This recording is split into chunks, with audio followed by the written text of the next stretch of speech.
All right. All right, do we have all four of our runners are ready to go? I was supposed to say yeah. So. Drashed, Yes. are you Yeah, ready? you can say yes. Yes. Gaz, are you ready? All right, the race will begin in 5, 4, 3, 2, 1, go. Good luck. Good Yeah. luck. Good luck, guys. All right, here we are. We get super fast introduction to Spyro 100% because Spyro 100% has a lot of stuff going on. So, once Spyro 100%, our runners will be trying to grab 10,000 gems, 64 orbs, and 14 talismans in as fast as time as they possibly can. And now the games are already beginning, and we're going to start off in Glimmer. And you're already seeing a lot of movement. Yeah, we're not going to be able to explain 90% of the stuff that happens in this game, just straight up. So sorry. Well, we'll try to keep up. So right now they are in the first level, which is Glimmer. They are forced to be into this level to begin the game. They cannot use the exit level command in the pause menu until after they leave this level. And off the bat, they did a tech called a Sprashfecta, what we call the Sprashfecta. And it's a sort of mechanic which abuses the double jump in this game, which will be used quite frivolously. They've already... frivolously? A word that starts with F. My mind just blanked. Frequently, that'll do. Frequently. And what the Sprashfecta does is, along a wall, you just gain a massive amount of height by just scaling it for no reason whatsoever. Yeah, it gets used in a fair number of places. The main place we're going to see it'll be sort of used as a bit of a boost in a lot of places, but we'll probably see it in Dragon Shores at the end of the game, which is actually going to be the first thing that we head towards. But yeah, most of the time it'll just be a little way of getting to places that are just out of reach from the double jump that's already there. And also the double jump, that is something that is going to be abused 5 ways to Sunday. Yes. By holding X and using square whilst being neutral, you actually gain height when charging. And we call this double jump. It's technically a neutral jump charge, but double jump just fits it so much better. Yeah. And it sort of allows you to go anywhere, from anywhere, to anywhere. Pretty much. And we'll just be using that to completely botch the order of this game's intentional path. We also see our runners using a flame charge jump as well.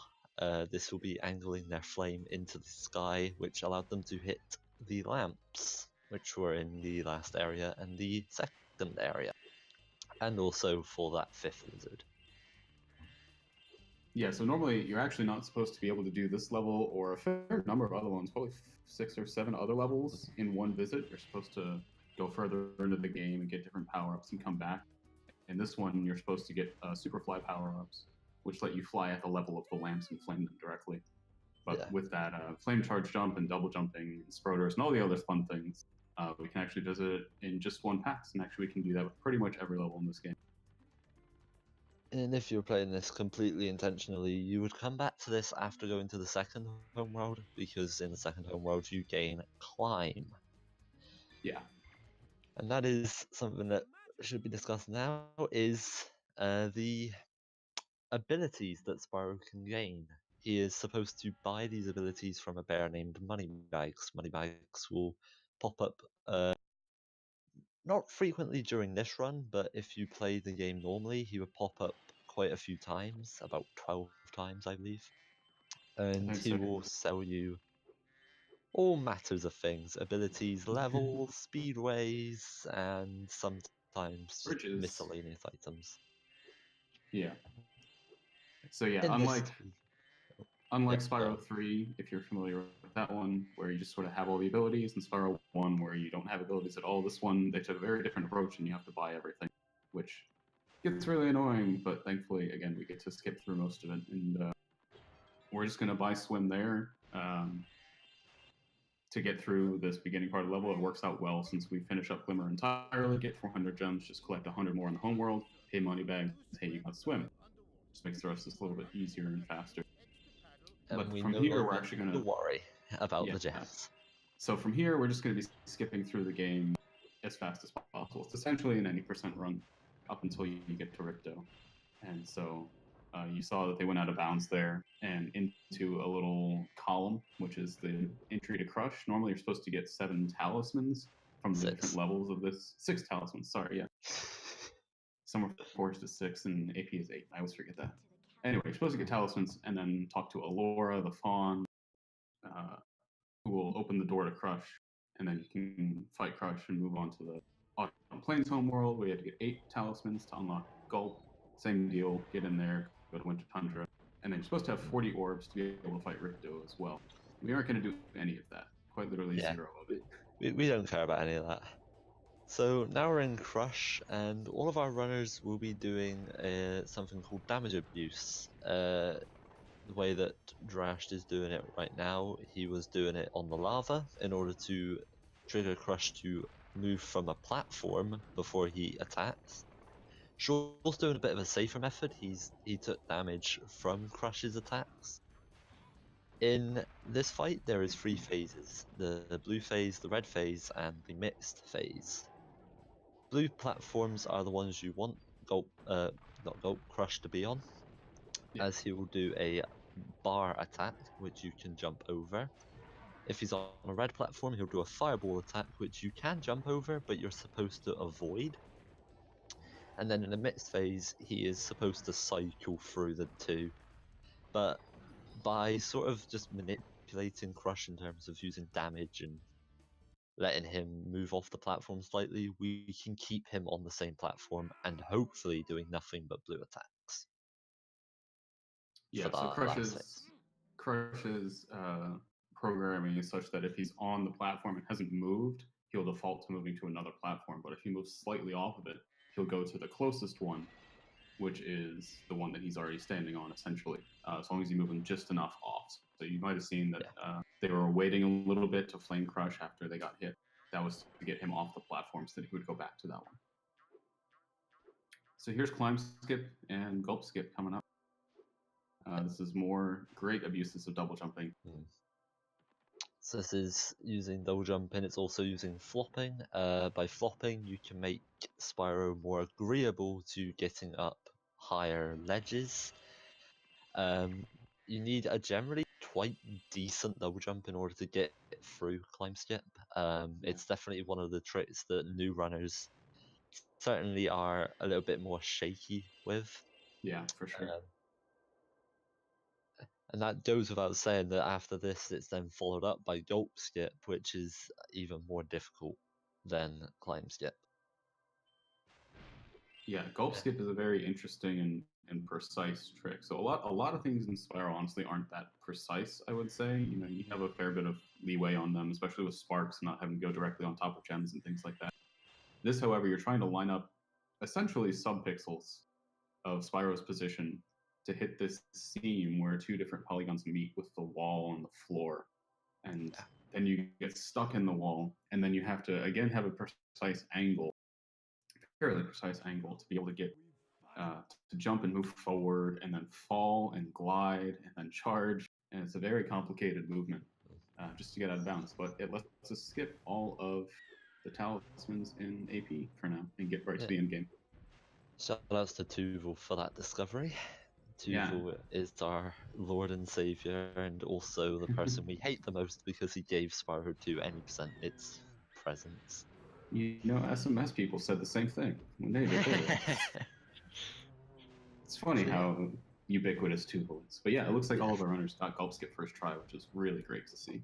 And now we're in Gulp, which is a very RNG dependent boss. There is numerous bits of RNG here. We've got egg positioning, what the eggs may contain later on, and also what Gulp will do. Yeah. So the first 3 phases of this fight are, the first phase will always be barrels. So always get 2 barrels, or 1 if an egg breaks. Second phase will always be bombs, and the third will always be rockets, and then they get mixed and randomized. Yeah. Now it's based on the damage that Gulp takes. So when he has full health, you get barrels. So if you miss again, you'll still get barrels. Second phase is that when he has only lost 1 health to get bombs, and then after 2 it goes to rockets, and then after that is free for all. If you hit Gulp with 2 barrels in a row, which we call doubles, you can skip that second health and skip the bomb phase and go straight to rockets. And that's really useful because bombs are extremely slow. They move kind of slow and they take a while to explode, and so they're really a waste of time. And they make it easy to get doubles with other things on the field, but it is generally a waste of time. And generally, you just want to be getting doubles. You can get triples. The only Yes. triple you do not want is a triple bomb. Yeah. And also, if you're on green sparks or blue sparks, if you do certain things in Gulp in order to manipulate it as such, it will also drop chickens from the eggs. And thanks to some person who I can't remember the name of, there's actually also Zoes in Gulp. If you have lots of bombs on the field, and you sort of let Gulp eat them, and you leave them, and you die, and you're just trying to fight the fight, Zoe will come and talk to you about bombs. If you leave apparently chickens, it takes about half an hour. So Yeah. definitely and don't if want to you be leave- seeing that. yeah, and if you leave chickens, then Zoe will talk to you about getting the chickens, which is sort of weird. And then with really specific requirements, you can also trigger a double damage. Yeah, that one takes even longer. But it's not worth anything, and we just go for single damage stuff. All right, so I believe So we just saw Drashed is now Drashed leave. exiting Dragon Yeah. Shores. Yes, everybody else is entering it. So this is where I was talking about the double jump earlier. There's this wall that you can get over with a high enough jump. The top of it isn't solid. The wall actually is. That little pillar isn't, which is kind of strange, but very useful in 80%. And then there's this fireball power up back here that you can double jump and glide into. And this power up is special. Normally, power ups all have a timeout, so they last a certain amount of time. And if you like exit a level or something, it goes away. This fireball is meant to be obtained after I think it's 10,000 gems on the door. 100% of the game. Oh, is it full 100%? Okay. Yeah, it's the 100% bonus. Yeah, so normally you're supposed to get 100% of the game and then get the fireball, but obviously we would kind of like that fireball because it's permanent. It just lasts forever. And so you'll see them for the rest of the game from now on having fireball instead of a normal flame breath. And that saves a whole lot of time. I can't imagine what this game would be like if it was just flame the whole way through. Yeah, and it immediately takes effect as we go into the final boss. Oh yeah, So- this fight is... Yeah. Wow. So this fight is supposed to be completely RNG. There are 3 phases to it. You've got Ripto standing, you've got Mecha Gulp, and then you have a flight battle. And the hunter's supposed to drop orbs, which can be blue, red, and green. And these correspond to different power-ups. You've got supercharge through grabbing a third orb, which is blue. Fireball, which is your third orb being red, and also a green ball attack if your third orb is green. But we don't want to do any of that because fireballs are way faster. And so, yeah, the fireballs do the same damage as the red orb, and so it's just like you always have that. You can just keep hitting Ripto direct. In this flight section, there's a way to get quick hits. If you turn around and Ripto goes right in front of you, your fireballs go slower than he does. But if you shoot a fireball and he runs into it, it still counts, which is kind of a fast strat. Some people kind of go for it. I don't think many people really go for it often. It looks like Drashed actually just got one, so that's cool. Yeah. But yeah, that's any percent. Yeah. And now we And get to now actually they're play the going- game. Yeah, they're going to be going through the entire game with the unlimited fireball, which is the 100% bonus, plus the Ripto defeated bonuses, which is automatic Sparks Gem Finder and also extended Sparks range, as well as having all the abilities and all moneybags payments removed. So we will not be seeing a bear in this game until at least Aquaria. Yeah. And we're just going to be going through all of these levels in as fast as possible. Yeah, so early Ripto is actually kind of controversial, at least it was. It's not so much anymore. But people always preferred, finish the game at the end of the game. You don't want to finish it at a random gem collection or something like that. So for a while, I think it was probably until 2015. I don't think it was even allowed on the leaderboard, if I'm remembering correctly. Since then, though, it's just so much faster. I think people have been saying like 5 minutes faster, 6 minutes faster. Yeah, it's definitely been improved upon by multiple people. Jumpy was like the first person to start it. Then I did a bit of rejigging, and is actually responsible for the ending being in Icy Speedway. Then from there, other runners have just looked into it. They've examined it. They've just optimized it a lot more. Yeah, most recently, I would say Drashed and New and have been really the main pushing forces of finding new routes and such. So now, making steady progress through Robotica Farms. This is the first level that we'll be doing in Winter Tundra. And we're just going to be seeing a lot of the movement stuff, double jumping, some flopping, and just sniping things with the fireball as well.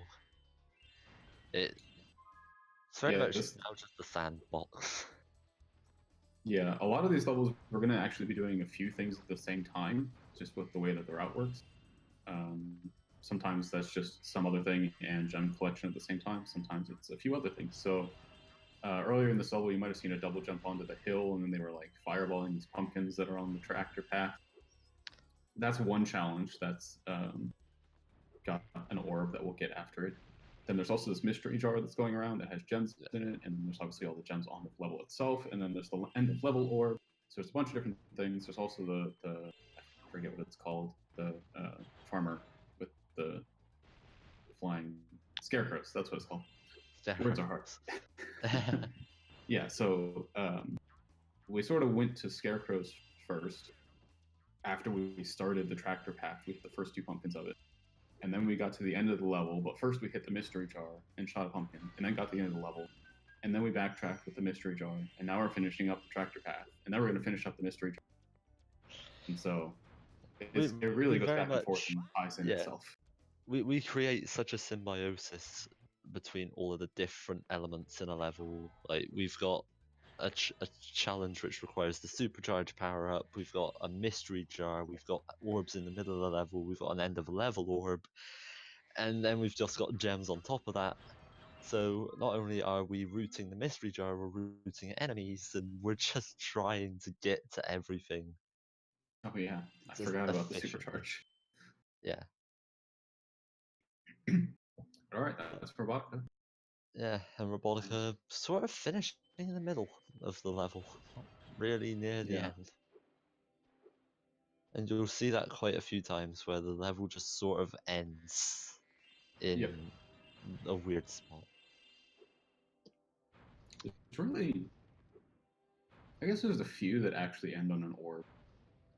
I don't think we actually end any levels on a talisman anymore.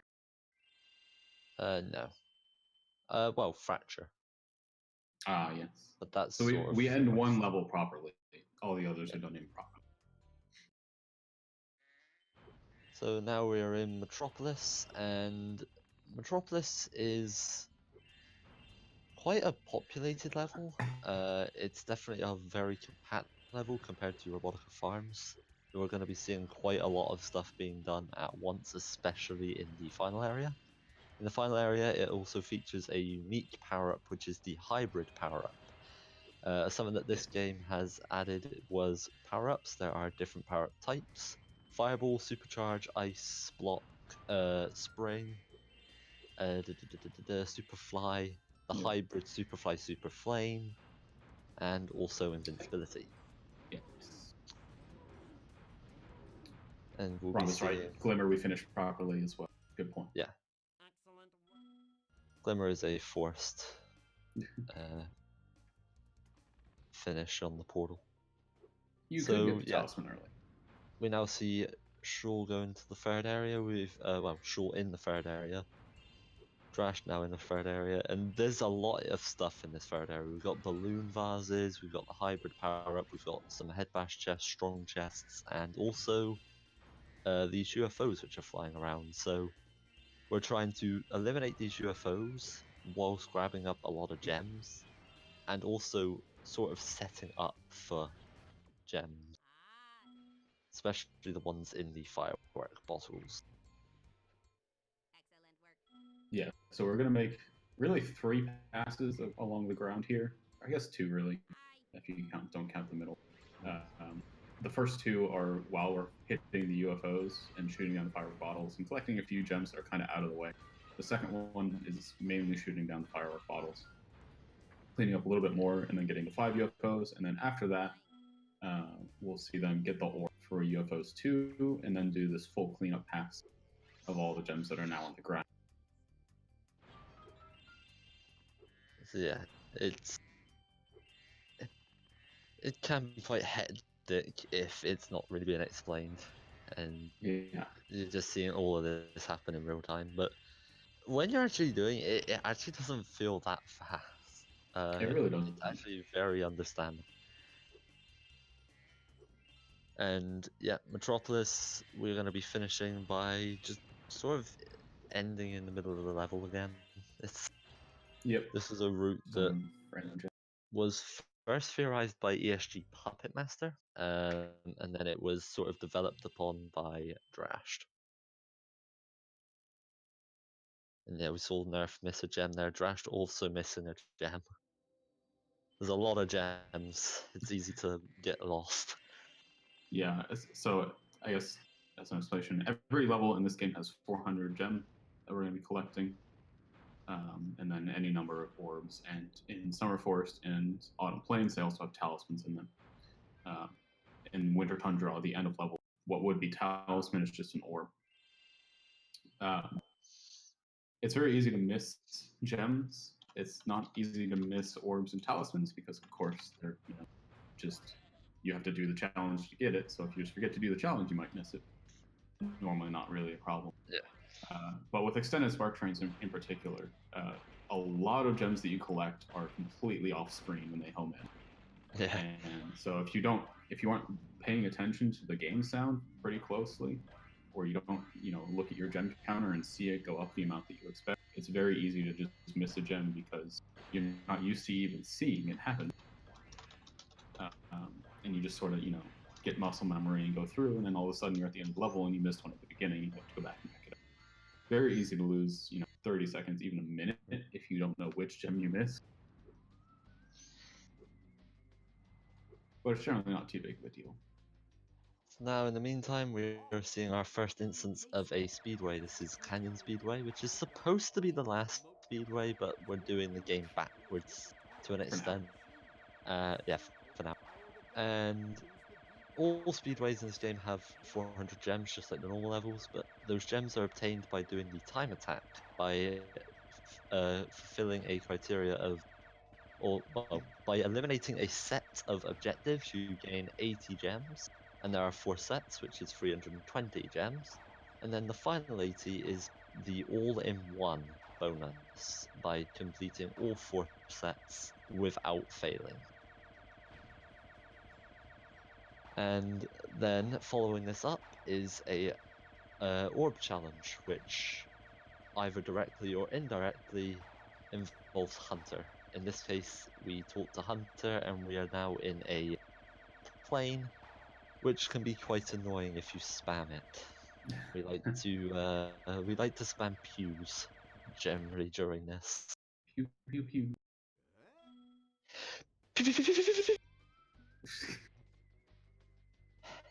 And I will never do that ever again.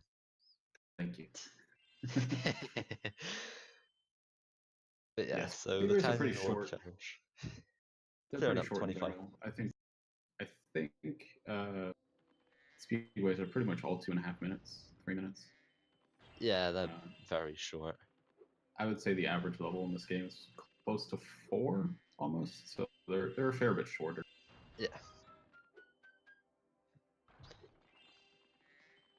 So yeah, out of Canyon, and now heading off to, which is one of the more confusing and kind of annoying levels, which is Mystic Marsh.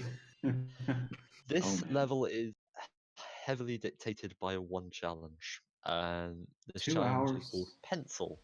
looking through a maze for a pencil. Yeah. We're going to be immediately going to the professor. This is one of the rare instances of the professor talking to you. And we'll be picking up an egg. And now going through this entire level, trying to grab the professor's pencil. Meanwhile, we're going to grab 400 gems, an end of level orb, and also help a explorer named Basil defeat some spark plug thieves so he can power his truck. And we're gonna have to try and put all of these in together, do it efficiently, and do it fast. Yep, So it can be quite annoying. This level uses a fair bit of tech overall. There's this double jump to the end that you're seeing everybody do right now. The fireball in particular comes in handy with these spark plug thieves. Normally you have to sort of chase them around and flame them. Thankfully, fireball, you just sort of stand there and shoot a fireball because they won't move if you're not close. There's also some timing, so if you're not fast enough or you miss some thieves or something, the egg could just despawn and then you have to go back and pick it up from the professor again. Uses a bunch of time. Yeah, we're going to be using double jumps frequently in this level. We're going to be using quite a lot of fireball snipes, item snipes. We're also going to be doing a little bit of animation skipping. Every time you defeat a spark plug thief, you're supposed to get this animation. By pausing and unpausing, you skip this animation, or by interrupting it with a text box, which we did for the first two. That also works. Yeah, in general, this level can be quite precise if you're going about as fast as possible. And also the enemies are annoying, and because you always have an item in your mouth, you really cannot hurt the enemies. You cannot do everything has to be a fireballs charge. flame whilst holding an item.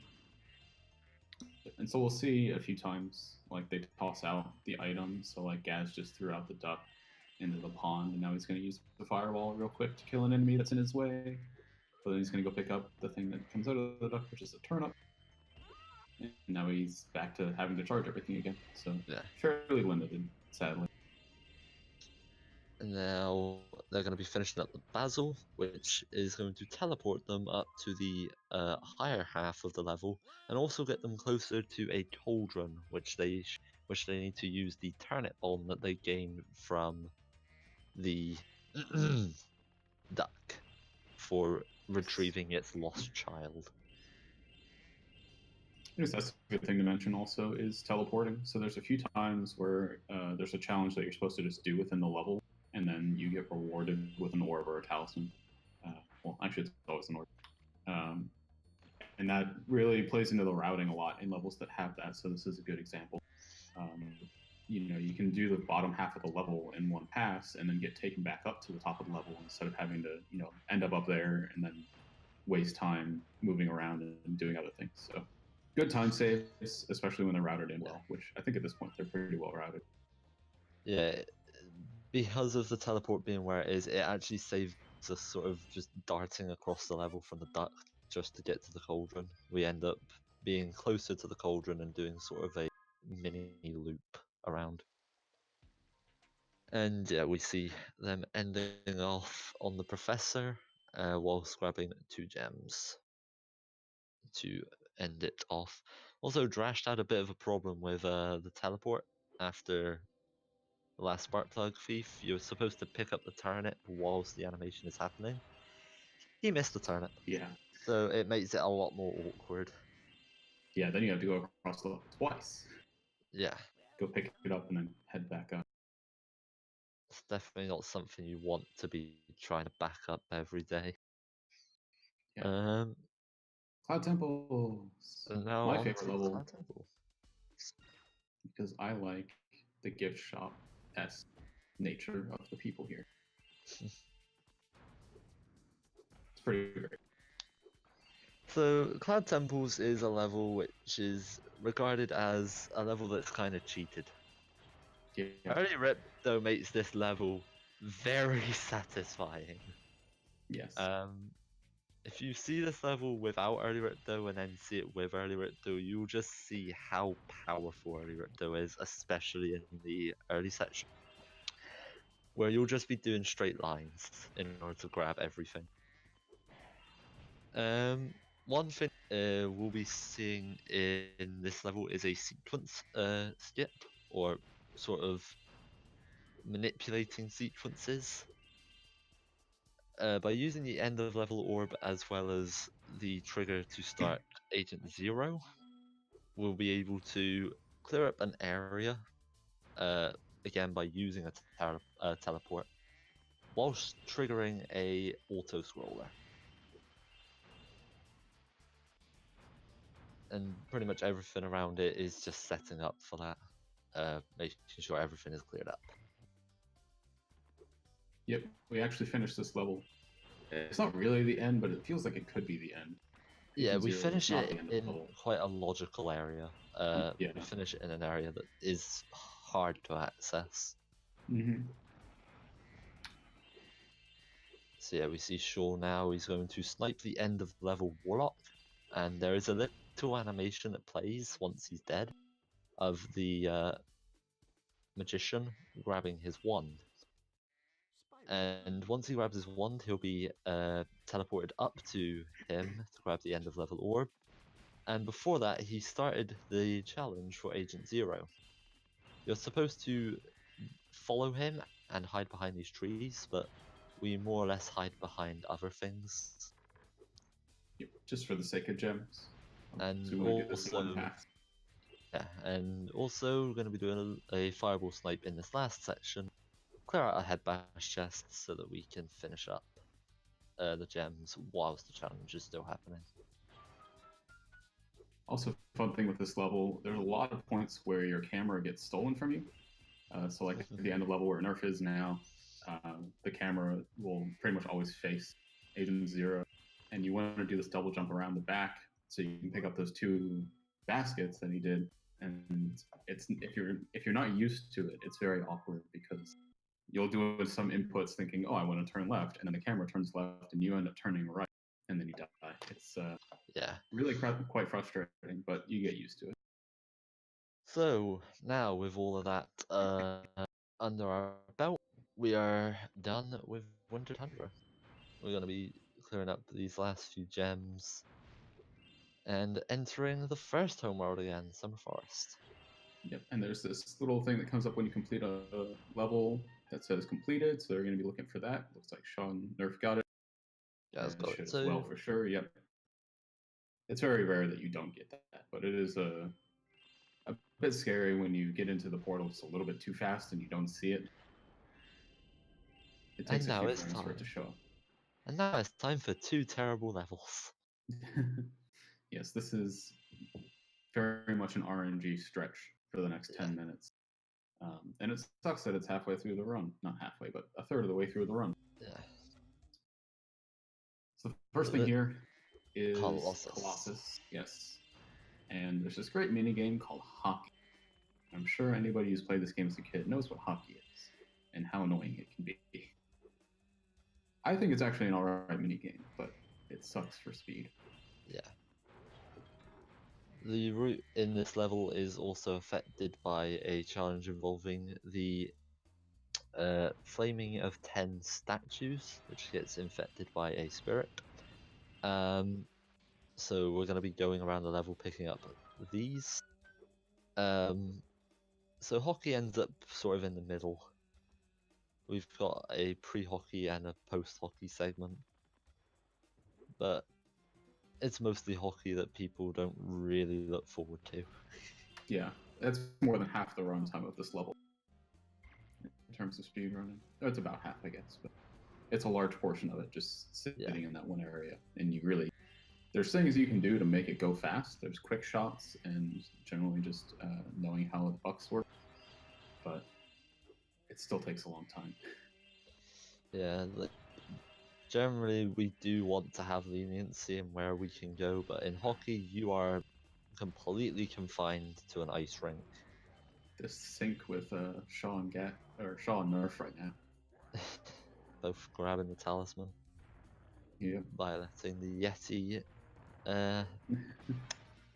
Come to a demise. Of his own doing. Yes. And now, time for hockey. The first phase is very much a more enjoyable one, but we do hope for a quick shot, and Shaw not getting the first quick shot, Nerf getting the first quick shot. Changing the order of events once again. Okay, Nerf getting a second one. Yeah. Looks like probably a third. Yep, a third. Wow, this is good. So I guess the way the quick shots work, it's pseudo random how the puck moves and how the goalie hits it. But if you do a certain type of movement at the beginning where you sort of pull back right as the puck jumps onto the ice, you can sort of force the goalie to kick it towards you. And if you're in the right spot, you pick it up and just shoot it right into the goal. Saves a whole bunch of time because otherwise the goalie is going to hit it. It's going to go all the way across the arena, and you have to slowly skate over there and skate back. So we had Nerf getting 4 quick shots, Shaw getting 0 so far, as well as Gaz. Drashed picking up some quick shots here. That's going to be quite important for his back catch up.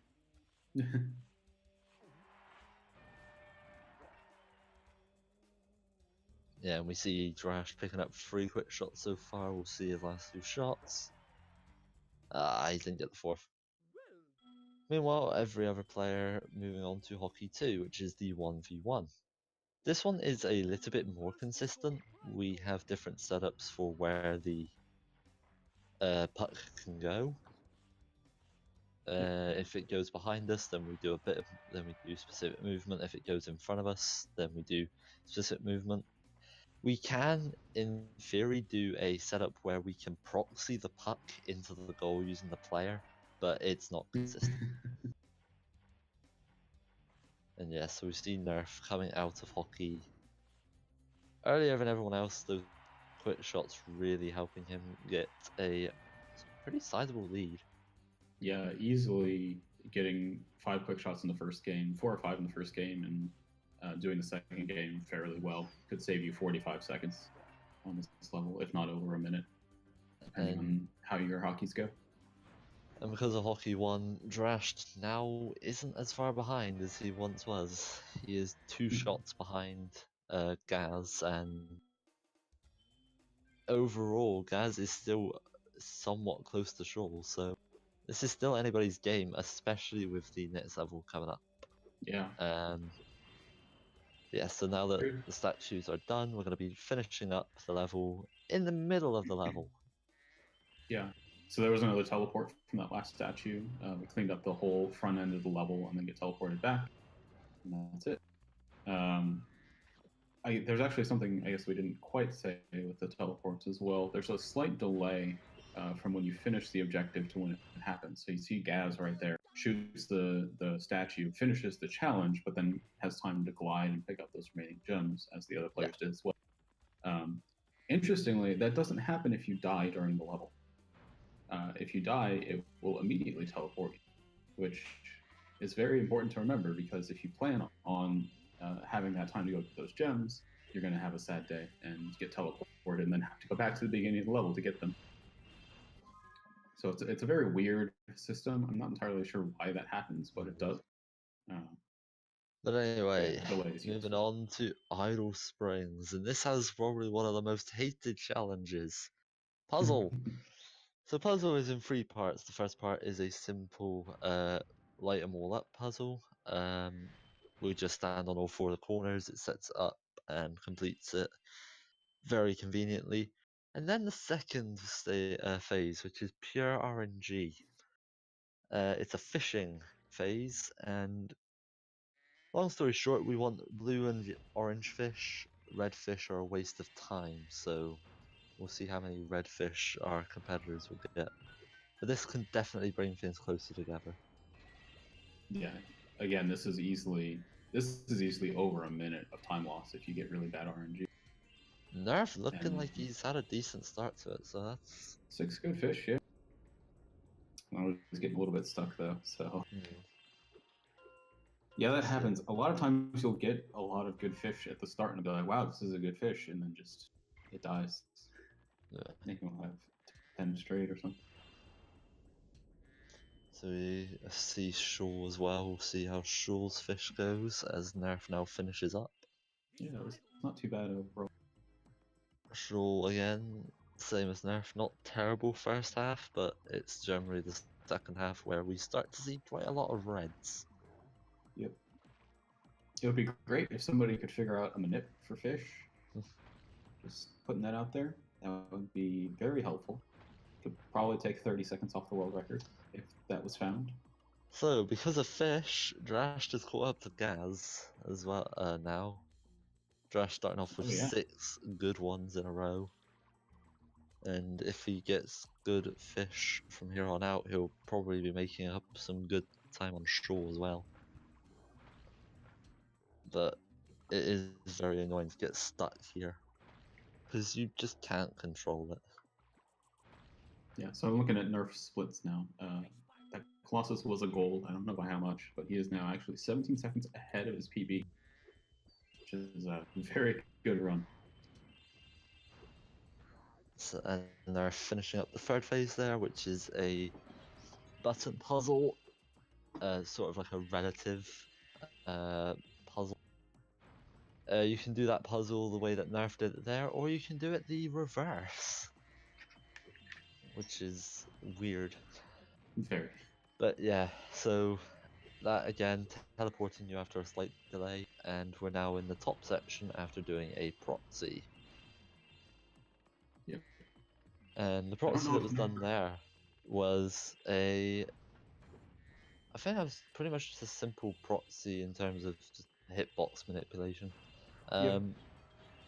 There are numerous different types of proxies in this game. One that all of them probably went for in Winter Tundra was a dead body proxy from the Penguin. The way that proxies work is that with some things you're supposed to be able to go through them with charge. However, if we interrupt the charge with like a 1-frame input, whether that be like an X input or any, well, if that is an X input, really. Yeah. we can take the momentum that it will give you from trying to force you out of the hitbox, and kind of conserve it within a jump, and just lead to us getting quite a lot of height or horizontal velocity. Yeah. So the way that this game deals with those kinds of collisions that it doesn't want is by using acceleration instead of just moving you. Yeah. And so you get to preserve that. Unlike other games where you might just get, shoved to the outside of something. And I think that happens in Sunshine and the other Mario games where you sort of just get pushed and then you don't actually have any new momentum. So it's just a different approach and lets us do some cool things. Yeah, we're now going to see our players finishing up idle. Nerf doing the jumping tutorial. It's a very well timed tutorial. Yes. We need to learn how to jump. We've done the entire Winter Tundra, but hey, we still need to learn how to jump, guys. Not even double jump, just normal jumping and hovering. So now Nerf will be doing swim and air. We saw swim and air in Winter Tundra. So because of the new ability, we have the ability to swim. And the way that swim is treated in this is by trigger planes. These trigger planes are purely on the surface of water. There is no triggers in midair. There's not really any thing that stops you from taking swim out of its own boundaries. Should you get swim outside of what is supposed to be considered a lake. Yeah, so the plains only exist over the area that is water. It's really like just a polygon that is considered the trigger. And with the way that it's sort of the same thing as flopping, I think, the way that that one in particular works. So you get Spyro to be on the plane and then sort of slide over out of the bounds, so that when normally the walls keep you in, and so the only way out is to go back through the plane. But by getting outside, you don't have to go through the plane again. And this is RTA timed 2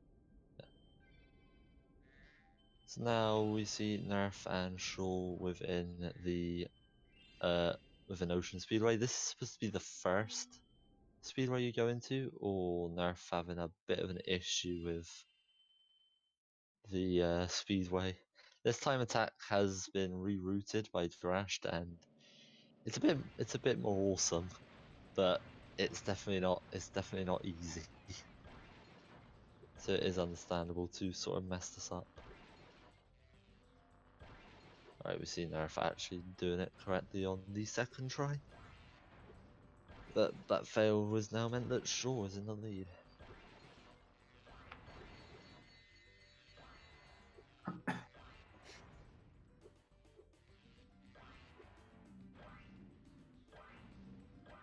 So our current standings is Shaw, Nerf, Gaz, Drash.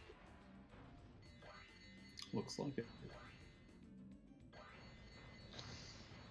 This is Orb Challenge. Very exciting. Yeah. So this is supposed to be just a follow Hunter through the rings, but we don't care where Hunter goes. We're just gonna do our own thing for the most part. Go Yeah, through a few Hunter's very rings slow. early, and you're not supposed to actually get ahead of Hunter. Because of what we do, we actually have a chance of making Hunter kind of rubber band quite violently. And if he rubber bands enough, he will actually miss one of these rings. It's actually Really? the I one didn't know after that. the tunnel. Hmm. Yeah, if you're like really far ahead of Hunter, you can cause him to do quite a lot of weird and unintentional things. But if you're doing this the intended way, then he will always beat you in the challenge. Pretty much, yeah. And so you'll see that a ring turns green when Hunter goes through it. That's sort of like a timer. You have to get through that ring within a certain amount of time, and it starts to shrink after a while. So we can't just do like the absolute fastest path to get all the rings, because otherwise we, maybe not get the first one. So there is some limitation on what we can do there. But Yeah. overall, it is pretty fast. Heracos. Not really much to say in Heracos. It's just No, it's a nice little level. yeah, I like the level except for lightning. Yeah. The lightning orbs. It's that's an annoying minigame too. Not so much RNG. There's still a little bit. You can still lose some time, but generally it's pretty consistent. The rest of the level is just some really fun movement, though. I think this is one of the more fun levels to move around. It's a very compact level. A lot of stuff is just sort of clumped together. And because of this, we can just sort of speed our way through most of this level, which kind of just makes Lightning Orbs just a little bit more bearable, because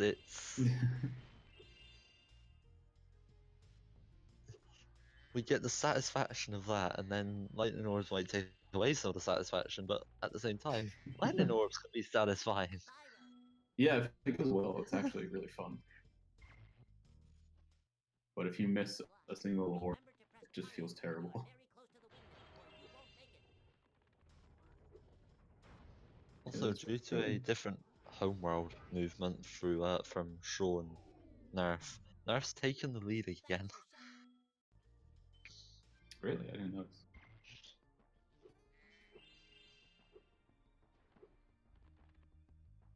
And also in this level, we see a bit of teleporting stuff. Not really important, but one of the main things about this level is the snipe for baskets whilst out of bounds. That's definitely probably one of the Yes. lighter touches. Yeah, it's a very interesting. We talked about flame charging in Spyro 1. I don't think we've mentioned it so far here. So let's just Flame do a quick charging in this recap on game is that. easier. Yes, 2 and 3 are far easier than Spyro 1. Spyro 1, you have to be very close to the thing that you're trying to flame charge. This game, we also have Fireball and the extended sparks range.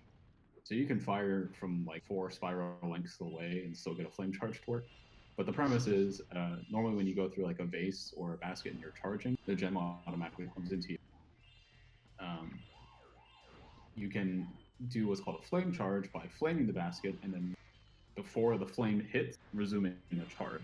And because Flame and Fireball have more range than Spyro's physical body, you essentially get what you could call it like a larger hitbox for your charge, essentially, which lets you cut corners quite a bit sharper, or hit 2 baskets at one time. A lot of different optimizations like that, and that's pretty much not every collection, but a whole lot of collections of baskets and gems are going to be with a flame charge, and specifically with Fireball, you can flame charge bases as well. So we're seeing lightning orbs.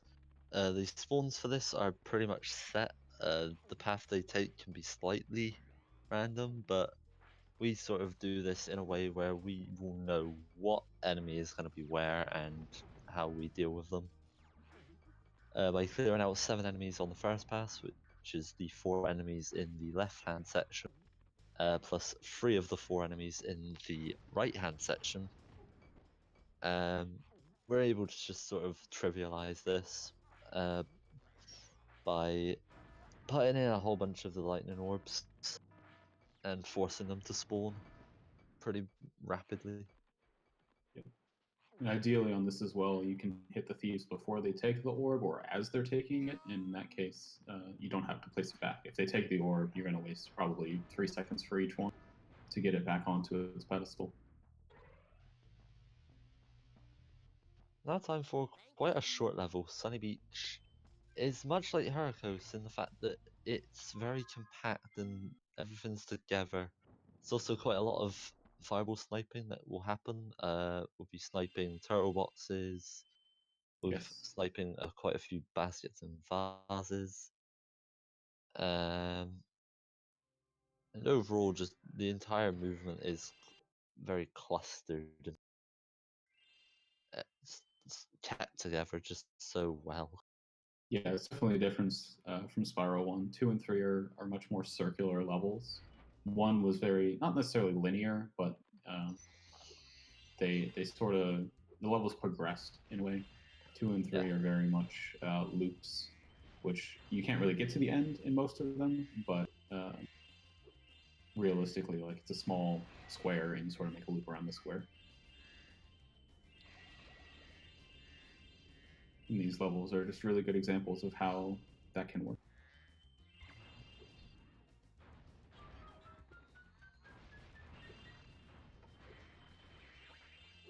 This level, this level's route is kind of dictated by the Turtle Boxes challenge, but the Turtle Boxes challenge is sort of linear as well. Like the only thing that really needs to be accommodated for is when our last Turtle Box is, which is after Turtle Soup, which is an auto-scroller. Yes.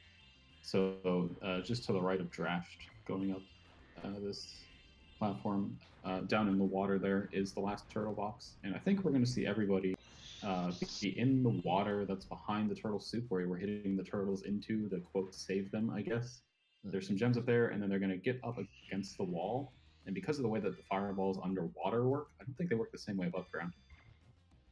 But the way that they work underwater, the fireball doesn't spawn until a little bit in front of Spyro's actual position. And so you can push yourself up against the wall and get a fireball through it, a water fireball through it, and then hit that turtle box from essentially out of bounds. which saves probably about 6 seconds, 8 seconds of movement. And we'll be seeing a very, very vital use of this in the next level, Yep. which will be very soon after the Turtle Soup 2 challenge, which everyone is in. So for now, enjoy turtle abuse. I want to say that all of the turtle spawns are consistent. Yeah, I don't they think are any completely randoms in it. scripted. Yeah. So You can have really a not much to third. do. You can have a third turtle spawn in the first phase, but that just takes a turtle away from the second. Yes. So yeah, sniping something through the floor, as you do. Yep. And that teleport also, with extended spark strength, lets you pick up those 2-5 gems on the platform without moving, which is also going to happen in Aquaria, I believe, and a few other levels. Yeah. And Aquaria is up next. Aquaria is a water dominant level, so we're going to be seeing quite a lot of water fireballs. And we'll be seeing an immediate abuse of it by just casually teleporting to the end of the level. Yeah, it's a surprisingly long fireball, so you might see them shoot 5 or 6 fireballs, but realistically, the first one's probably going to hit, or the second one, and it just takes that long for the fireballs to get to the end of the level. So yeah, there are buttons all around this level which increase the water height. The first one increases the water height to a level where you can get into the second area. The second then gives you enough height to get into the third area, which is then where you would pay money bags for a sub. But because we're going backwards, we don't need to worry about this. And we're just able to clear up the entire bottom half of this level. Yeah, interestingly, there are still 3 water planes if you've only hit the last button. The water goes all the way up, but you'll see like Nerf and Shaw, and you'll see the other ones. They're in the water and they're swimming and they're technically underwater, but they're going to go through another diving animation, which is just sort of a side effect of not hitting the other buttons and raising the water. If you hit those buttons, those go away, which I always find very interesting. So yeah, we're going to be swimming into swimming into swimming. Yeah.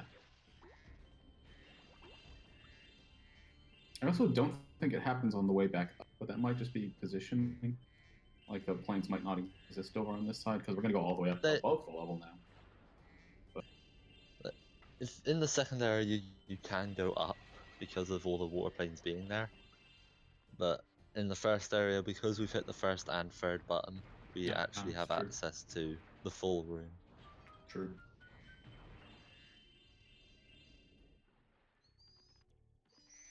And now we're going to be doing some invisible wall manipulation. For whatever reason, you can push the invisible wall that borders this entire top section by just swimming into it. And because of that, we're able to out of bounds and do the seahorses challenge extremely early. We're also going to be picking up a few things, namely vases in this top section. And with that, we then start doing mantas. And whilst we're doing mantas, we'll be cleaning up this entire area. Yeah, so if you remember from Ocean Speedway with the rings that turned green after Hunter went through them, that doesn't apply here. I think that's actually the only one that it does apply to. Here, you just have to go through a ring and you can't pass it. Like there's a small plane rectangle of the ring, and if you go past that without going actually through the ring, then it fails you automatically. But we're going to sort of abuse that, especially at the end, the last 2 rings. We're going to do a big detour off to the left to pick up some gems on top of an arch, and then swing all the way back to get that last one happening right about now. Yeah, we There it enter the is. ring backwards because that makes sense. Yep, I think you actually go around the plane on that one. Interestingly. And that is Aquaria Towers, which can be an annoying level, but it can also be somewhat relaxing. Yeah, pretty consistent overall. There's not, other than just small movement mistakes. There's no major time loss other than maybe getting eaten by a shark. But that's pretty rare. And with that, we have finished Summer Forest, so there is now only one world left. The longest world. You can see the runners getting that Summer Force complete, so they're both doing well. This is a recent route change. Yes. Looks like Shaw is doing something entirely different that I've not seen before. So Nerf is doing an updated route here. It's a route that Drashed found. By doing Scorch early and also doing the courtyard area a little bit backwards, we're able to get enough talismans to manipulate Allura later on, once she has unlocked the Speedway, into giving us a teleport. If you are missing talismans, Allura will actually allow you to warp to a level that you've missed a talisman in by talking to her. So we'll be using that later on. Well, Nerf will be using that later on. I think Drashed will too. Meanwhile, Short This and is Gaz are going to be doing a more traditional route. Yeah, sorry, I said Shaw doing something I hadn't seen before. I meant Nerf. But yeah, this is now interesting that we're going to see very different things on different corners of the screen. Yeah. So It makes it harder to talk about. Yeah, we'll start off with Stelos. Yeah. Stelos is an entertaining level. We got quite a lot of damage stuff happening. This route is dictated by two things. It's due to the mystery jar, which is the second occurrence of a mystery jar in this run, and also this bone challenge. So we're going to be pretty much going through this level backwards. And because of this, we have to take damage since we do not have access to the invincibility power-ups around this level. And because of that, we need to try and keep sparks whilst taking damage. So yeah, you very not much too need much to be careful. there. Yeah, it's easy to lose a lot of sparks. Like Gaz is on green right now, which isn't terrible, but it's easy to get down to no sparks, and then have a lot of issues with this later part of the level. But anyway, in Scorch, meanwhile, we have Nerf doing the monkeys in the trees, where you just gotta fireball or charge them down into Hunter's Basket, and you pick up an orb. So Trash is doing the same. And then the second half of this level, after a bunch of gem collection, is entirely dedicated to Bombo. Bombo is a boring challenge that's also very annoying. It's not an auto scroller, but you have to follow Bombo, and you have to avoid getting hit by Bombo. There's 3 phases, so each of these little flag pedestals, you shoot Bombo off the top of it, and then you follow him to the end of the level. He will actually wait for you, so you don't really have to keep up with him, which is kind of nice because it means we can go like Nerf is doing right now and collect all these gems on the side area without losing it. And then we also do this nice double jump to the end of the level to avoid much of the Nerf bonking a few times to avoid a lot of the issues with enemies and getting hit on the backside. We'll pick up the talisman at the end of the level during the 3rd Bombo phase, where we sort of get way in front of him and he has to catch up, which is a fun usage. So yeah, 2 levels which are just dependent on other things for their routes. And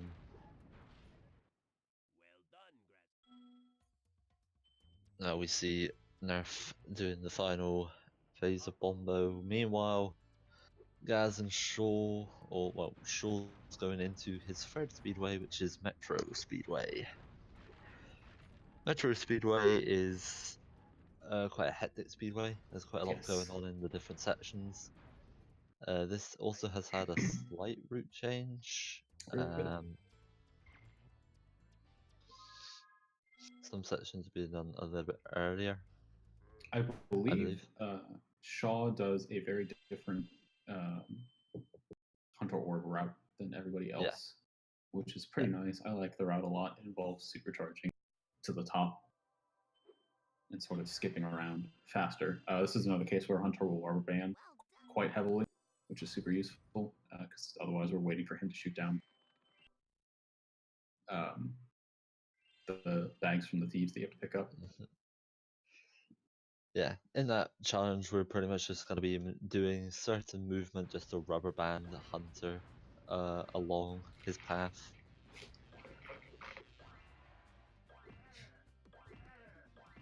Yeah, it seems like Sean and Gaz do the usual kind of thing. I think Drashed is going to be doing something a bit different in the time attack. And Nerf probably will as well, because Nerf is experimental. Yep, so there goes Shaw doing a nice supercharge. Yeah.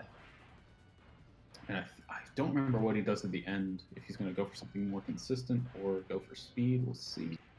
It's pretty consistent to do the fast way anyway. But there's this upper bag really sucks because you get slowed down a lot. So you can do a charge, but it's super risky because if you miss it, you're not catching up to the bag and you have to restart the whole challenge, which is quite a theme in a lot of these things. So meanwhile, we've got Drashed and Nerf entering Breeze Harbor. Breeze Harbor is another one of these levels where a challenge really just determines the route. There's the challenge we call Trolley. We have to grab 50 gears, and because of this, we sort of have to change our movement a bit to accommodate this challenge alongside the floating mines. So you'll be seeing Nerf and Drashed pick up gears, then gems, maybe some floating mines here and there, but everything generally comes together, coming closer to the middle part of the level.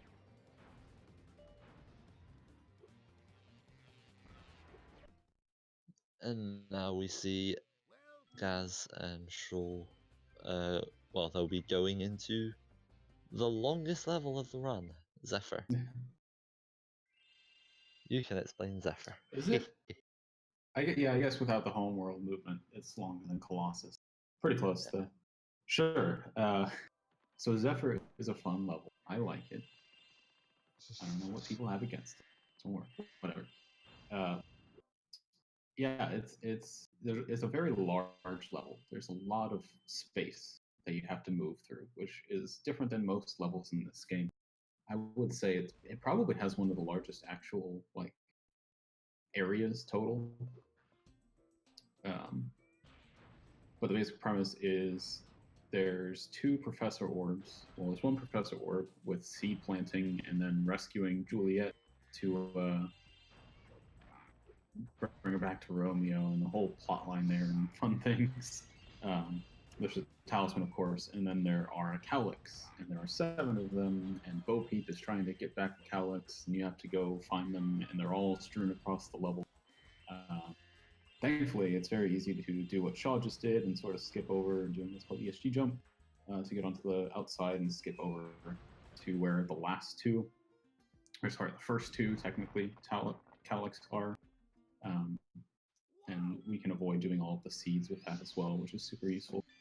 The Cowlicks themselves, definitely weird to control with flame or with fireball. I think it's quite a bit easier to do with flame. They fly quite far when you fireball them. But we have to get them all into this one pen in the middle of the level. And at the same time, we're going to try to collect all these gems as well. It's just kind of a long road to doing that, really, for the rest of this. So I'll just let you guys watch. Can we admire Drashd's route here? He sort of made a mistake, and it made this level awkward, but it's Drashed, and he generally makes things up quite nicely. Yeah, I saw a clam in there. I was a little surprised. So now we're going to be seeing Nerf enter Skylos. And Drashed will be following him somewhere.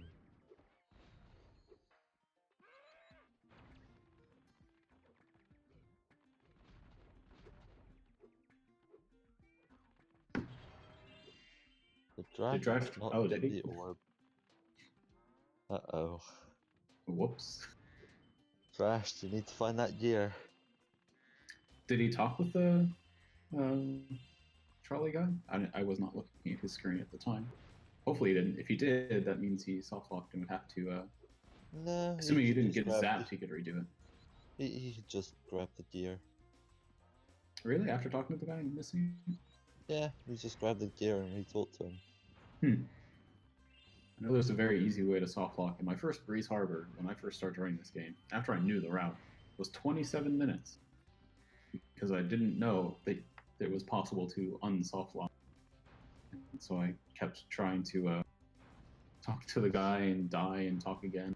Turns out I got zapped by Zoe after talking without getting all 50, and so he was soft locked. That was a fun time.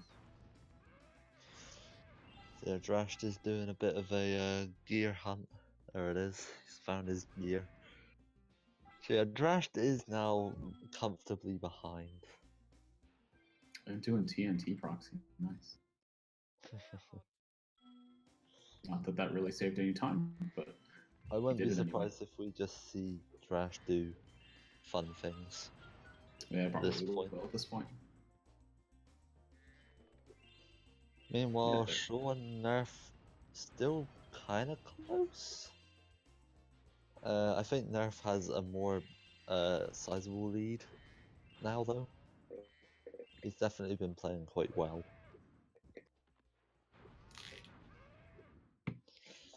And Drash was also missing a 10.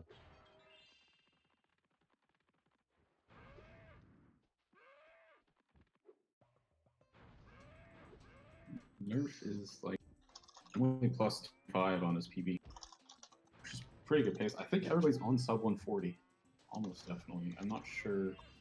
Hold on. Trash might So- be just behind now, but we'll see. Drash missed the gear, Nerf's missed the bone.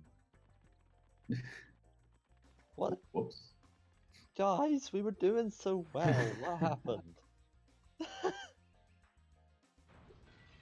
Now we don't even get to compare. that, Shaw. So with that, I think Shaw is going to now be in the lead. I think so. What is going on?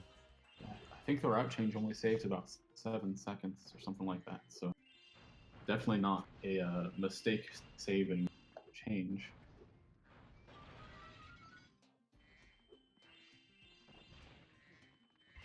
He's not even sure which bone he missed. That's really concerning. I wonder if he got Nerf has checked all the bones.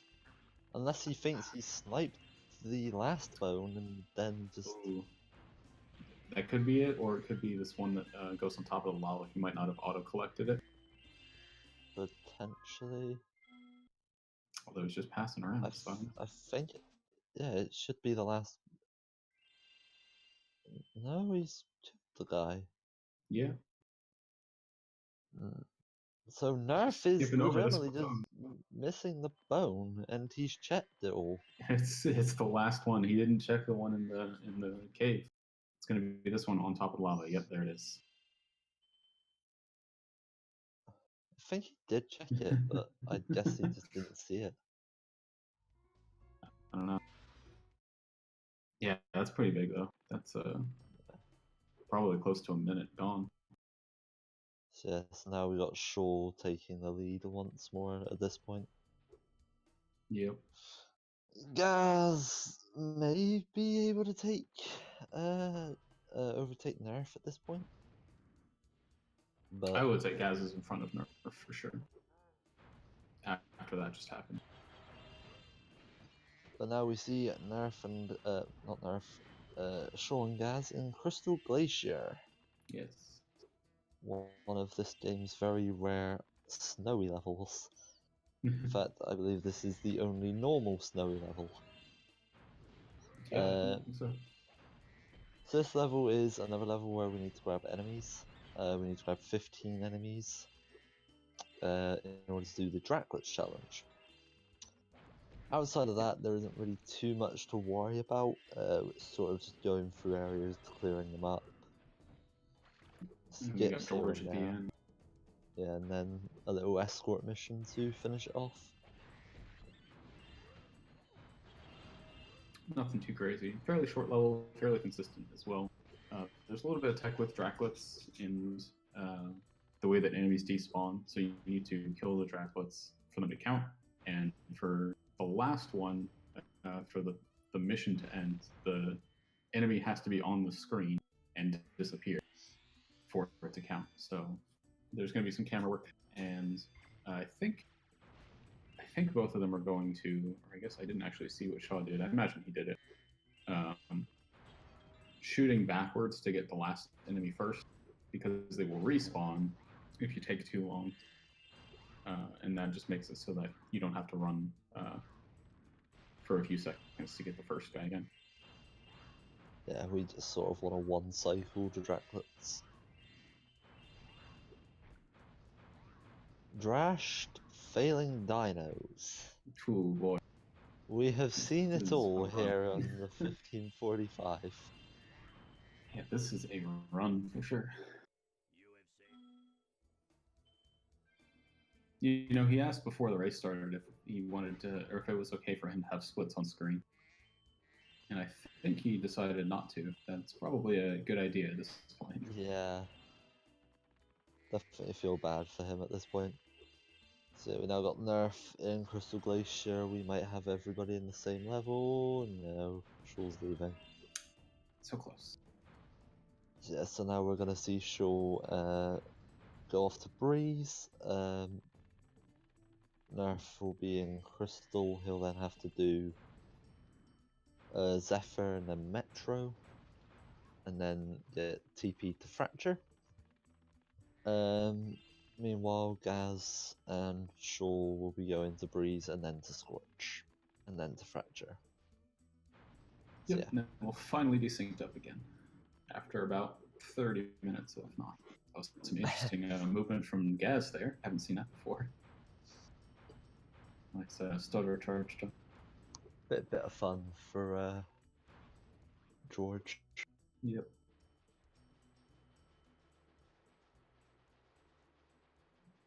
So we don't really have much to say at the moment because we've Haven't already seen Breeze explained. already.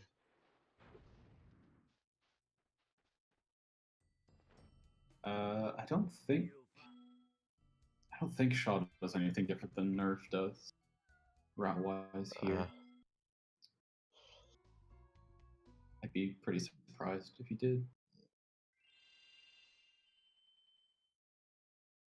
We might see something a little bit different from Gaz in terms of how he gets these floating mines, but it's just going to be like one or two happening earlier. Yeah. The route itself is very consistent across everybody.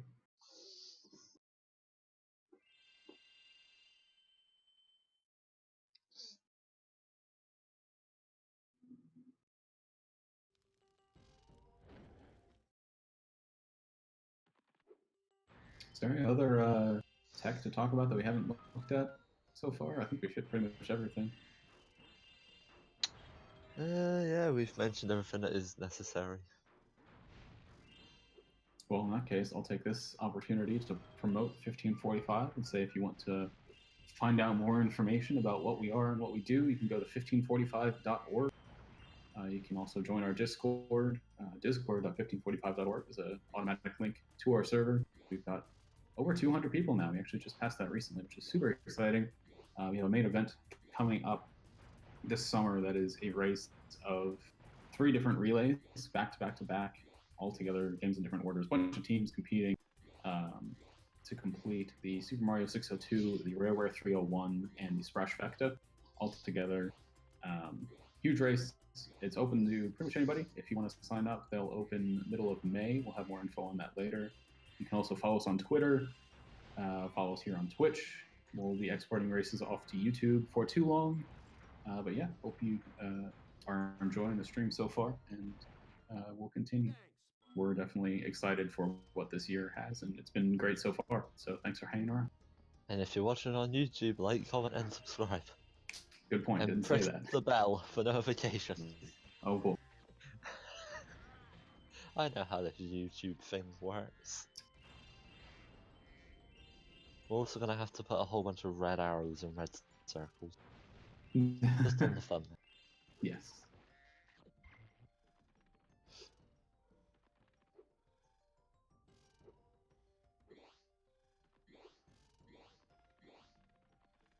Yeah, still not much to talk about here because Yeah, we're it's just all gonna the let same. we're just gonna let the gameplay talk. Looks like both Gaz and Shaw are doing trolley properly, Good which job, is guys and Shaw. a little bit worse for Drashed, but oh well at this point. Yeah, I think Drashed is probably admitted some sort of defeat. He's just gonna have a little waltz through the rest of the game. I do wonder if he'll intentionally go for Fracture Crash. He was saying earlier I he has wouldn't be surprised. he has a save after or at Frac, so I think that's definitely a possibility. And if it does happen, we'll explain it then.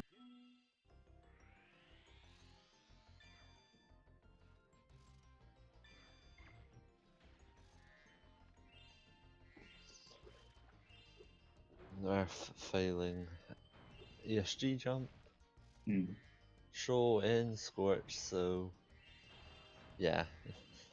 Shaw is ahead by a very large margin. Yeah, I don't know how much. Probably 40 seconds. Yeah. It's 40, no something longer like as close as our great friend SSBM stuff was hyping it up to be. that. Yeah, Gaz is still behind, but he's not that far back. I think it's about a minute and a half in Scorch. It's still not really recoverable at this point. That's a lot of time to make up, but he can pull it back, It is, and definitely race for second is very close at this point. yeah.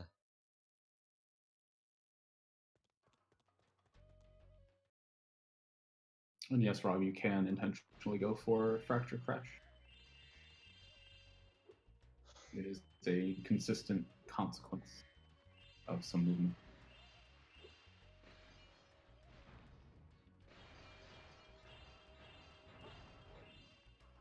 I guess one thing that Drashed is going to get here, I don't think we talked about it at all. This little cutscene where Juliet flies out of the window, you can get shoved down, which doesn't save much time, but it keeps you from having to turn around and charge out. So like maybe a second, which is kind of That's cool fun. usage of collisions. Hmm.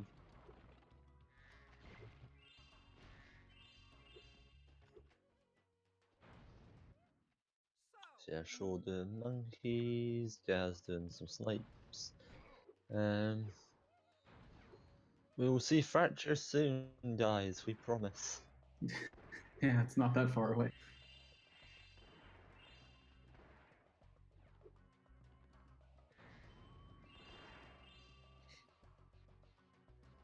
Oh, we can talk a little bit about this last phase of Bombo and how he gets moved.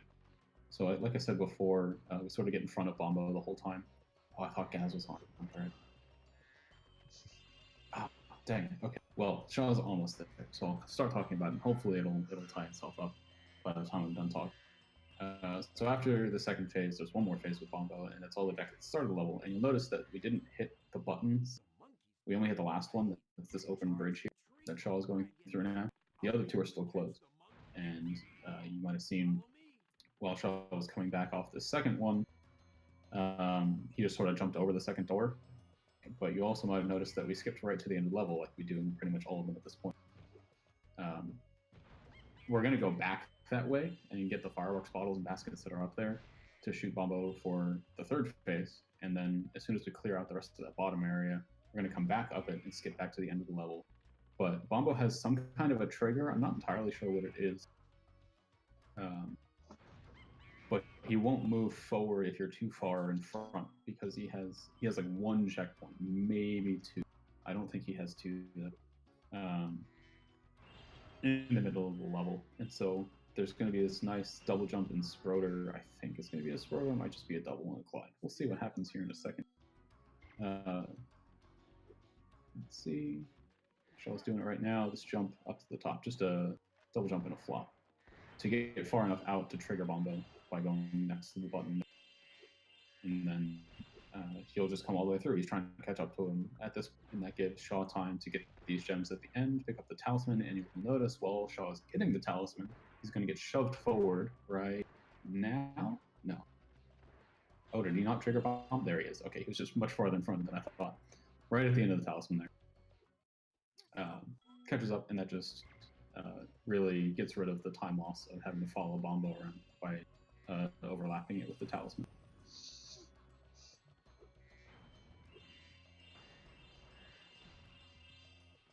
All right, well, Shaw's going into frac, so We're going to see Fracture. We get to explain things. Woohoo! Yeah. Wow, Shaw is an entire Metro Speedway in front of Nerf.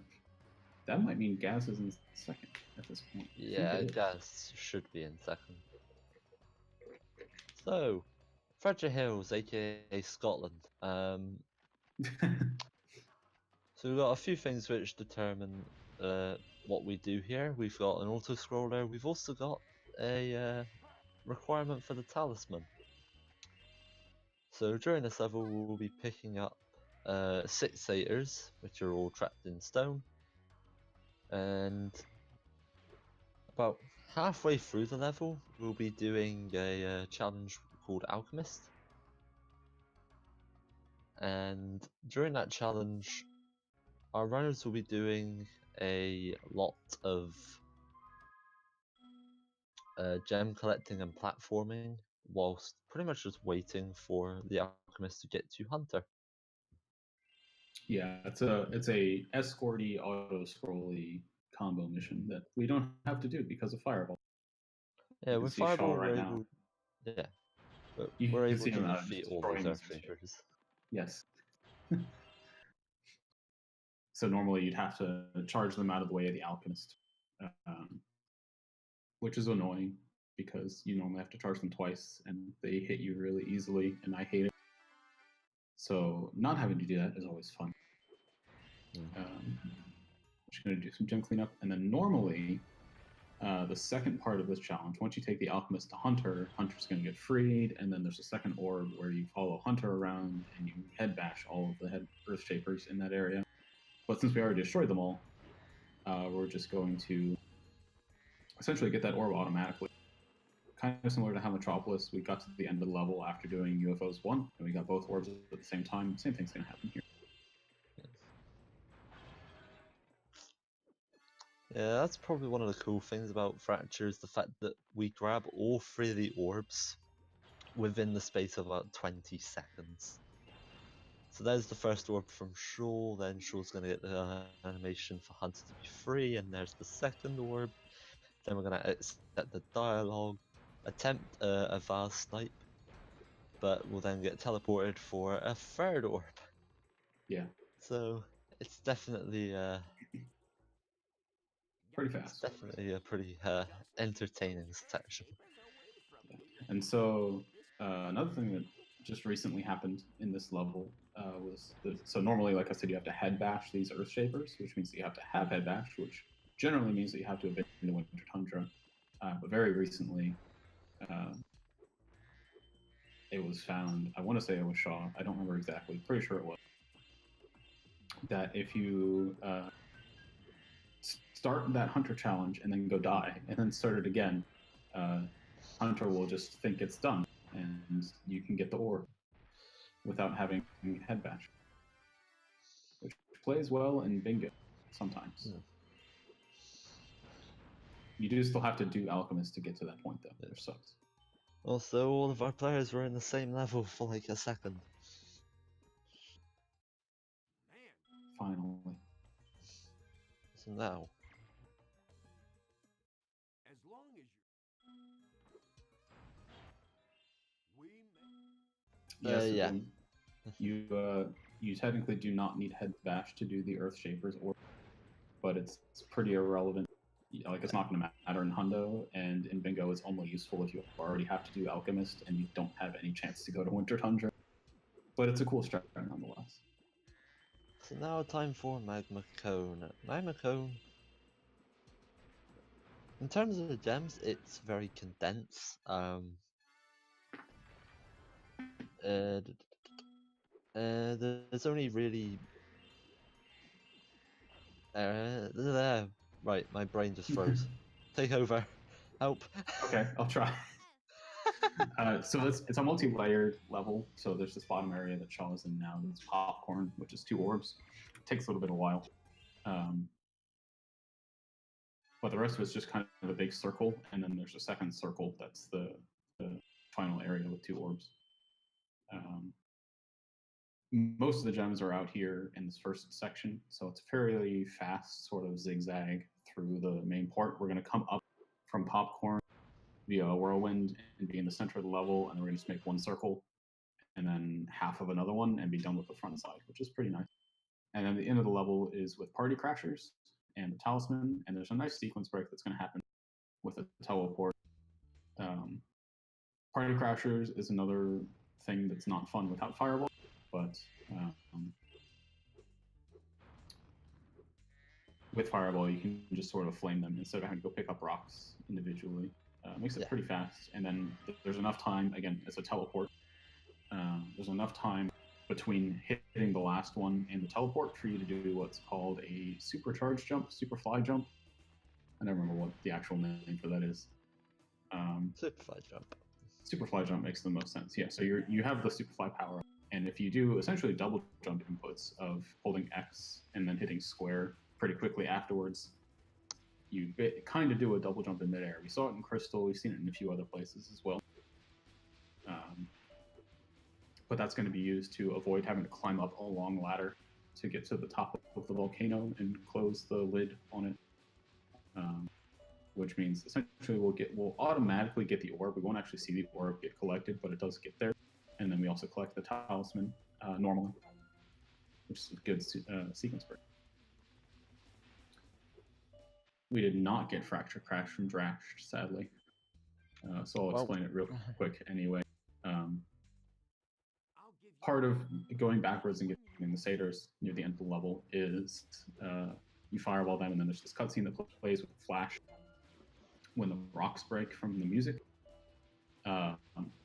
If you time it wrong or right, however you want to think about it, you can get 2 of them to happen on pretty much the same frame, and the game really doesn't like that because it's going to do the flashes at the same time. That's too much for the game engine to handle, and it'll soft lock normally with a white screen. It happened in the last 1545 from Alex Dest. Very exciting, right at the end. It was apparently his first time ever getting it, unintentionally as well. It doesn't really happen that often. I think Drash has had it once in a run. Shaw has had it once in a run. Very annoying when it happens because it's near the end of the run, and there's really nothing you can do about it. You can't just exit the level. It's a hard lock. It fully crashes the game. I don't think there's another one. There's another crash in this game. In Dragon Shores, where if you try to swim while you're out of bounds, the game will just crash. If you have sparks. If you don't have sparks, it doesn't happen. It's very strange. But I think those are the only 2 hard crashes that really are possible in normal play of this game, which is kind of nice. Near the end of Shaw's Magma Cone, he tried to do a little sequence break there by getting onto the volcano whilst having done the party crashers. You're able to get to start the volcano closing sequence, but you'll also then get teleported down to the phone, which will give you the orb, and then you'll be teleported to the end of level. And unfortunately, he didn't end up getting it, so he had to go through both sequences, but it's not too detrimental, really. Yeah. But now Shaw is in Shady Oasis, which will be our last normal level of the run. And Shady is another level which has a mystery jar. It's also got an enemy route. It's also got it also has its standard progression, where you have to escort a hippo through the level. Oh yeah. So very much we've just got a whole bunch of stuff which restricts us for what we can do. But in terms of what we do, haha, he said it. it's still a pretty cool level. We just sort of rush through everything and Yeah, the everything Hippos happens challenge. to get collected. The Hippos challenge is particularly fun. Yeah. Using Fireball makes it fast already, so you don't have to head bash. But by head bashing the second enemy after fireballing the first one, for some reason the hippos just all come out at once, essentially. Yeah.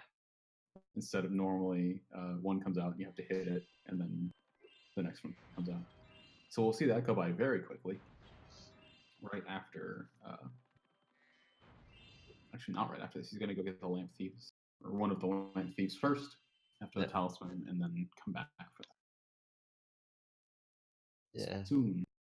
A small little backtrack just for this lamp thief, and then everything's just done at once.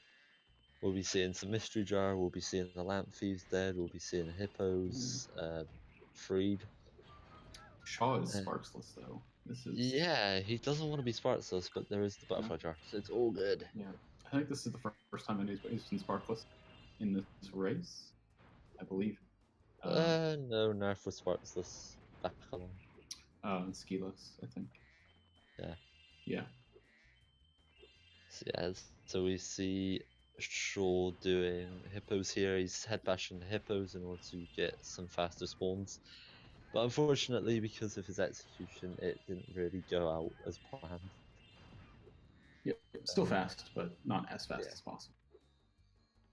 So yeah, that is Shaw's third to last orb.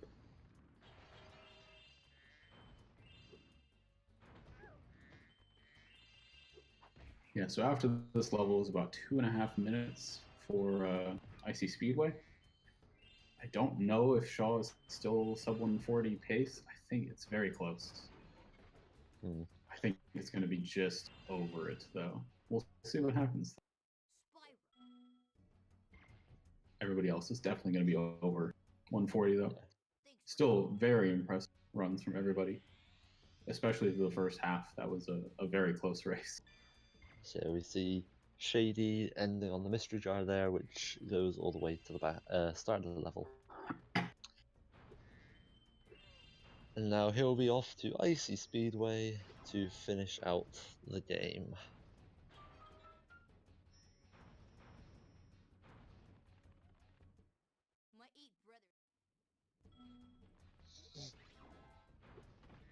We'll see if Gaz has a decent hippos.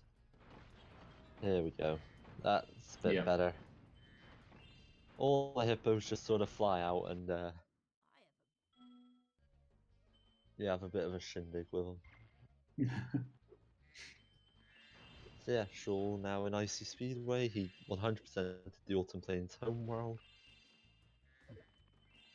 So to finish it out, he'll just be doing this speedway. This speedway is definitely the most interesting when it comes to the time attack. There's so many different routes for this. Yeah, I think Gaz will do something different. I don't know if Nerf will. Nerf will probably do something more difficult. Drashed will do something a bit more difficult. I think Gaz is probably going to do something a little bit safer. Probably. Yeah, so now Shaw finishing up the speedway. Shaw now has his 10,000 gems. Yep. This should be a 139. Don't fail range shot. This last challenge is just semi-auto scroller. You got to move left and right to go through 50 rings. Takes about 45 seconds until the orb. So since he's finished everything else, it should be about 139.40, 139.30. 50 rings to a W. Oh, maybe 20 actually. This is very good.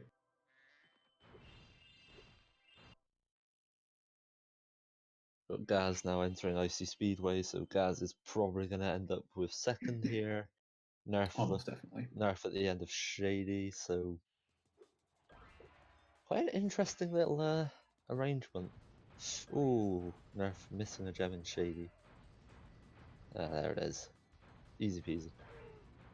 139.30 for Shaw. Congrats. And there's Shaw finishing up. So our second place person in this race coming first. Gaz, who had the worst PB of the four, coming second it seems. Yeah, Then Gaz and Nerf, Nerf playing very close to their PBs for sure. Nerf, who is the third, will be coming third.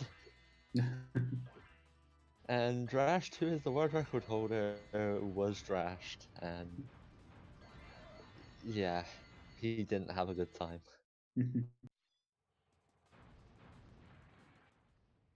Yeah, so this, like we were saying, when Shaw came in, there's that autumn plains complete thing that shows up. If you miss a gem and you go into Icy Speedway, that's easily a minute lost, which of course, at that point, you've essentially lost PB. Even if you were on PB pace, it's probably gone at that point because it's somewhere else. It's far away in autumn plains. But again, thankfully, that notification comes up, and you normally don't have to worry about it. If you're scared, you can wait a few, like half a second, and be sure.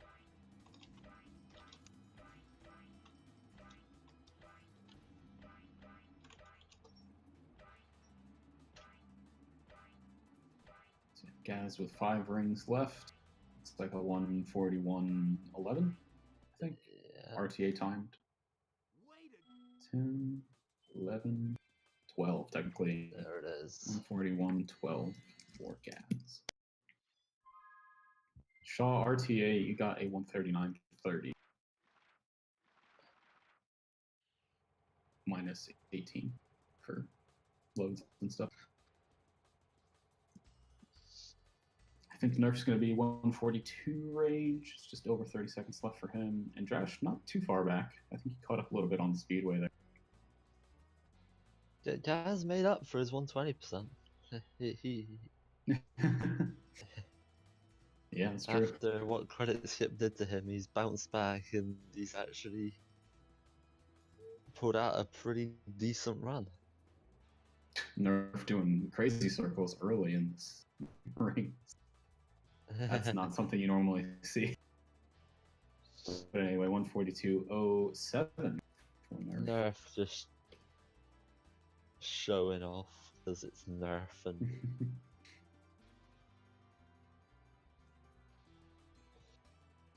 and Drashed coming up to the ending. 24. Well done, our valiant warriors. Yes. So hopefully everybody would have come back into the voice channels, but it doesn't look like anybody's in there other than Drash. Drashed, who is a deafened boy. Yeah, so I'm just gonna move us into that channel, and we'll do some talking real quick if they show up. We will Let's see what wait. happens. Hey, there's Shaw. Let's head over. Hello.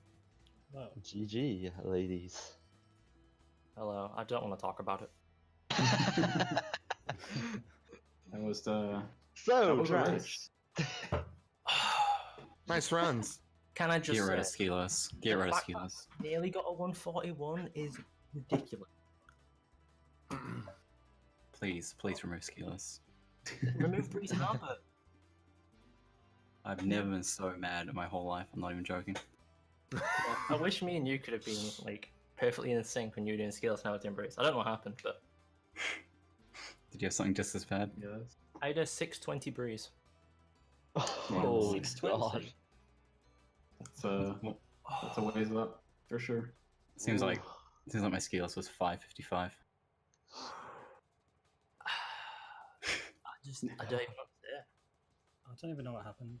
I just fucked up the start of Zephyr. Who won? I actually don't know. Name Shaw Josh. won, Josh. then Gaz, then Nerf, and then Drashed. Gosh. Excellent. Nerf was ahead going into Autumn Plains.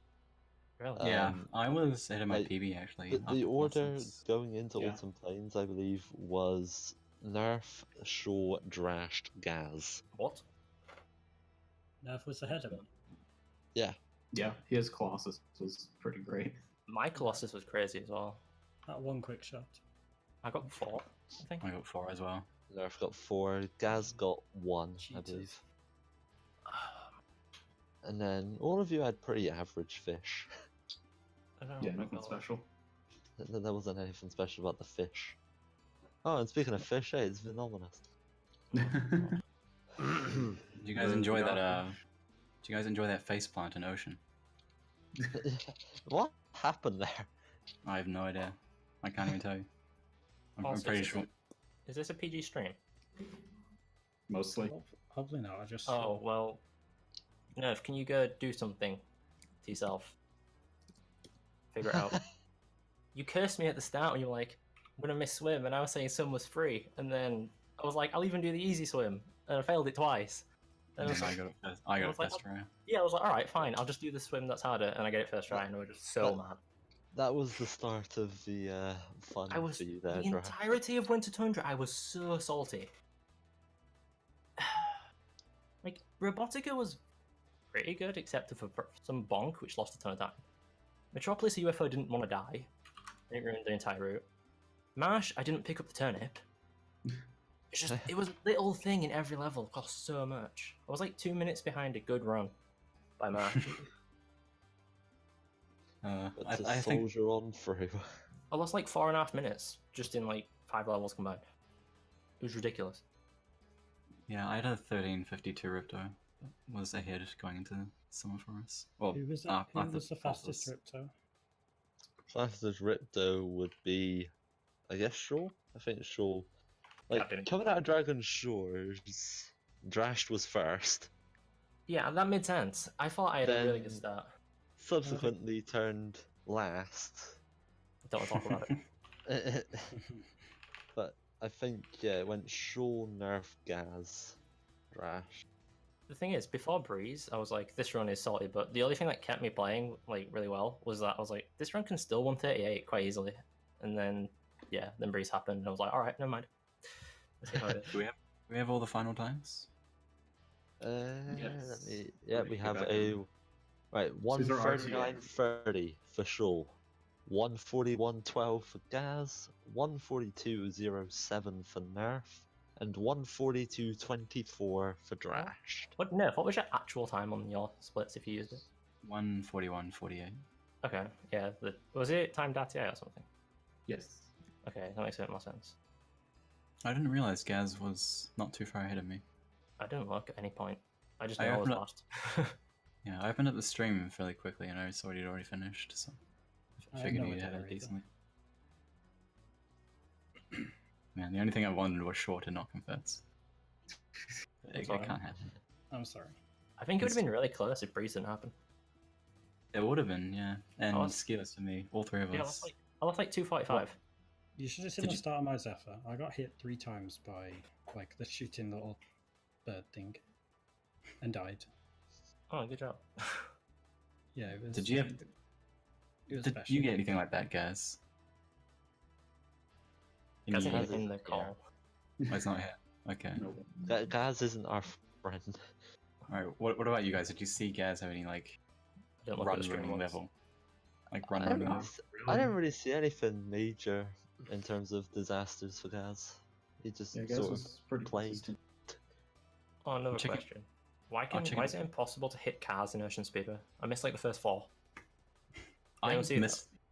No, but I missed one as well, and I didn't even realize. That's why I face planted, because I was trying to back it up. Got into the water somehow. I think I was trying to press, when you like press X and hold up, so you like use the X momentum to push yourself forward. I was trying to do that for some reason, and I think I missed X, so I just pressed off and just dove straight in. Nice. I don't even think it works in Speedway, so it's utterly pointless. I don't think it does. It Yeah, does. it's just I a never- I, I swipe. never I saw don't think it Nitro. does. I Yeah, never it's saw just a Nitro swipe do it in his strat. tasks, and when I saw that, I assumed he knew what he was doing. Probably. Yeah, I don't think we have much more to talk about. Yeah, that's about it. GG. We need to transition into an outro. Yeah. Well, yeah. Thanks everybody for hanging out and good My race. Appreciate everybody being here. Might be seeing you guys again for 117. Hopefully, yeah. Crap when you win. All right. Yeah, that'd be sick. Heading back. Alrighty, folks. Well, thank you again for joining us on the 1545 Invitational Series today. We really hope you enjoyed the race. It was a pretty good race, all things considered. I mean, I enjoyed myself. It was definitely very fun. Come and hang out with us next week. We unfortunately do not have a race tomorrow because it is Easter Sunday. So spend some time with your families, go out, have a blast, find some Easter eggs, eat some candy, you know, satisfy your sweet tooth, all that stuff. But next week we've got some great events. So on next Saturday we've got Donkey Kong 64. That'll be really fun. That's going to be between Xenernicus and iCup.